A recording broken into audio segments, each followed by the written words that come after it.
class feel লাগাইছে বলে সুন্দৰ নাই উপায় নাই বলবি ইম্পৰ্টেণ্ট কথা ক'ব ওলাইছে এইটোৰ পৰা আহি আছে মই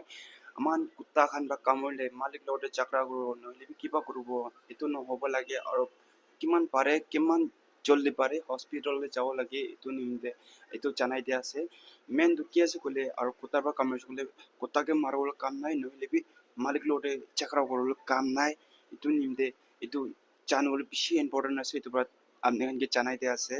আৰু পাহাৰতে থকা মানুহখিনিকে বেছি ইম্পৰ্টেণ্ট আছে ষ্ট্ৰীট টকখন বেছি থাকে এইটো নিমিতে হুঁচিয়াৰ কৰিবলৈ বেছি ইম্পৰ্টেণ্ট আছে আৰু আপোনালোকে বাই চান্স কুত্তাৰ পৰা কামুৰিছে ক'লে আপোনালোকে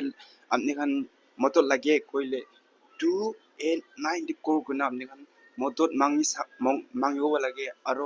কুত্তা মালিক জানিলে আৰু তাখন প্ৰচিজাৰ হিচাপে তাখন চাব লাগিব কিমান কামুৰিছে কিনা হৈছে আপুনি কিমান দিন ট্ৰিটমেণ্ট ল'ব লাগিব আপোনালোকে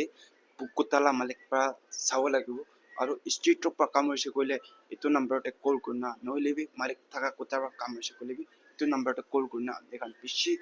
হেল্প পাব এইটো নিমিতে আপোনালোকে এইটো নোট কৰি ৰাখিবলৈ বেছি ইম্পৰ্টেণ্ট আছে এইটোৰ পৰা মই আপোনালোকে জনাই দিয়া আছে এইটো নম্বৰ আছে 289 এইটোকে কল কৰিনা জানিব লাগে কৰিনা এইটো আপোনালোকে জনাই দিয়া আছে